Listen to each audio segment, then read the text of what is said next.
Hello दोस्तों, मैं पूनम शर्मा आपका फिर से स्वागत करती हूँ हमारे चैनल कर्म&को.एजुकेशन में।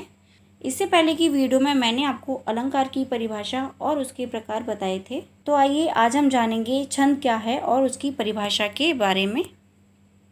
छंद की परिभाषा: निश्चित चरण, वर्ण, मात्रा, यति, गति, तुक, गण आदि के द्वारा नियोजित पद रचना को छंद कहते हैं। चरण क्या होते हैं? चरण की परिभाषा: प्रत्येक छंद चरणों में विभाजित होता है।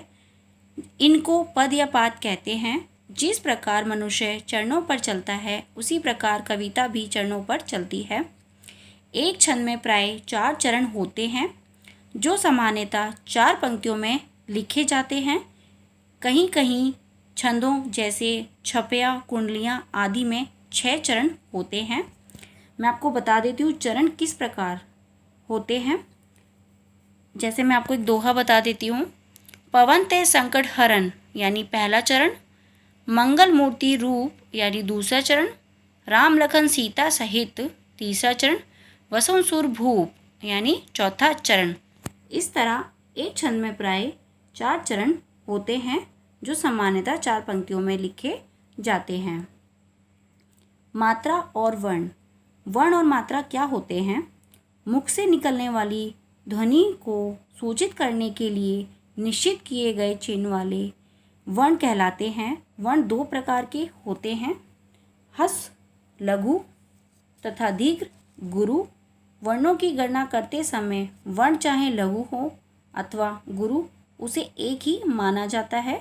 यथा रम, राम, रामा तीनों शब्दों में 2-2 वर्ण आ रहे हैं, यानी रा और माँ। रा ये एक वर्ण हो गया, माँ ये दूसरा वर्ण हो गया, यानी दोनों में यानी शब्दों में 2-2 वर्ण आ रहे हैं। मात्रा से अभिप्राय उच्चारण के समय की मात्रा से है, यानी इसमें जो लघु है उसमें छोटी मात्राओं का प्रयोग होता है और गुरु में बड़ी मात्राएं यानी 1 से 2 मात्रा का भी प्रयोग होता है। लघु। लघु वर्ण एक मात्रिक होता है, यथा आ, ई, उ, क, की, कु। संयुक्ताक्षर चंद्र बिंदु वाले वर्ण हस्त मात्राओं से युक्त सभी वर्ण लघु वर्ण होते हैं। गुरु के उच्चारण में लघु के उच्चारण की अपेक्षा दूना समय लगता है, इसीलिए मात्राओं की जहाँ गणना होती है वहाँ लघु की 1 मात्रा होती है और गुरु की 2 मात्राएं होती हैं। लघु का संकेत खड़ी रेखा और गुरु का संकेत वक्र रेखा होता है। लघु के लिए ला और गुरु के लिए गा का संकेत का भी प्रयोग होता है। गुरु। आगे लिखे वर्ण गुरु माने जाते हैं। दीर्घ स्वरों वाले आ, ई, उ, ए, ओ वर्ण खा, संयुक्त वर्ण से पूर्व के वर्ण गा, अनुस्वार वाले वर्ण यानी चंद्र बिंदु वाले वर्ण लग की माने जाते हैं। विसर्ग वाले वर्ण जैसे अंतकरण में तह यानी अंतःकरण में तह का प्रयोग। कभी कभी पाद की पूर्ति के लिए अंत का लघ वर्ण भी गुरु मान लिया जाता है। हलंत वर्ण गिने नहीं जाते, किंतु उसके पर का वर्ण गुरु हो जाता है।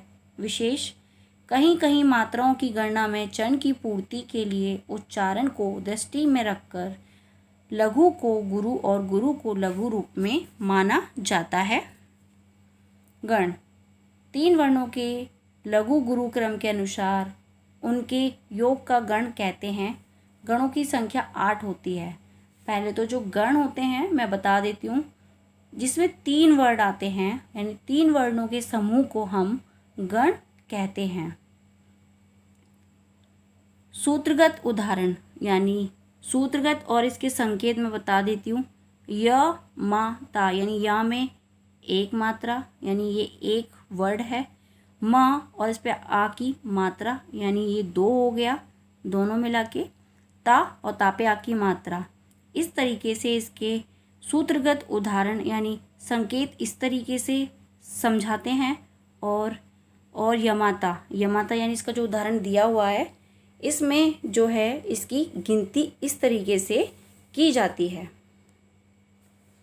छंद के प्रकार: मात्रा और वर्ण के आधार पर छंद मुख्यतः दो प्रकार के होते हैं। मात्रिक वर्णावृता। मात्रिक छंद। मात्रिक छंद की परिभाषा, मात्रिक छंदों में केवल मात्राओं की व्यवस्था होती है। वर्णों के लघु और गुरु के क्रम का विशेष ध्यान नहीं रखा जाता। इन छंदों के प्रत्येक चरण में मात्राओं की संख्या निश्चित रहती है। मात्रिक छंद तीन प्रकार के होते हैं: सम, अर्थसम, विषम। सम, अर्थसम और विषम जिन छंदों के चारों चरणों की मात्राएं या वर्ण एक से हों वह सम कहलाते हैं, जैसे चौपाई, इंद्रव्रजा आदि। इनमें पहले और तीसरे तथा दूसरे और चौथे चरणों की मात्राओं और वर्णों में क्षमता हो वह अर्धसम कहलाते हैं, जैसे दोहा, सोठा आदि। जिन छंदों में 4 से अधिक 6 चरण हो और वह एक से ना हो वह विषम कहलाते हैं, जैसे छपया और कुंडलियाँ। वर्णव्रत। जिन छंदों की रचना वर्णों की गणना के आधार पर की जाती है उन्हें वर्णव्रत या वर्णिक छंद कहते हैं। वर्णव्रतों के 3 मुख्य भेद हैं: सम, अर्धसम और विषम। इंद्रव्रजा क्या होते हैं? इंद्रव्रजा की परिभाषा, यह समवर्ण व्रत हैं। इसके प्रत्येक चरण में 11 वर्ण ता, त, ग, ज, ज अर्थात 2 तगड़, 1 जगड़ और 2 गुरु के क्रम से रहते हैं।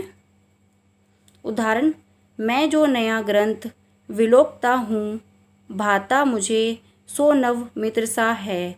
देखूं उसे मैं नित नेम से ही, मानो मिला मित्र मुझे पुराना। उपयुक्त पग के प्रत्येक चरण में 2 तगड़, 1 जगड़ और 2 गुरु के क्रम हैं। क्रम से 11 वर्ण हैं, अतः यह छंद इंद्रव्रजा है। उपेंद्र व्रजा की परिभाषा, यह छंद वर्णव्रत है। इसके प्रत्येक चरण में ज, त, ज, ग, ग अर्थात जगण, तगण, जगण और 2 गुरु के क्रम से 11 वर्ण होते हैं।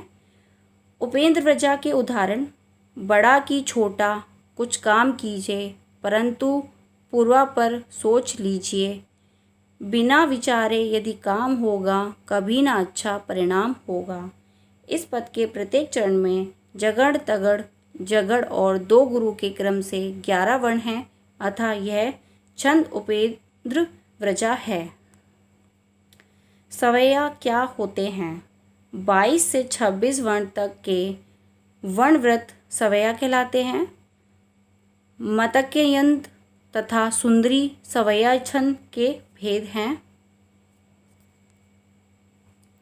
मुक्त छंद की परिभाषा, वह छंद जो अपना स्वतंत्र अर्थ रखता हो, अर्थात अर्थ के लिए किसी अन्य छंद पर निर्भर ना हो, मुक्त कहलाता है। इसके अनेक भेद होते हैं। इसका एक भेद दंडक है। दंडक 26 से अधिक वर्णों वाले छंद दंडक कहलाते हैं। दंडक छंद का एक भेद मनहर है। मनहर कवित्त यह दंडक व्रत है। इसके प्रत्येक चरण में 31 वर्ण होते हैं। 16-15 वर्णों पर यति होती है, अतः में 1 गुरु वर्ण होता है। उदाहरण है: मैं निज अलिंद में खड़ी थी, सखी एक रात।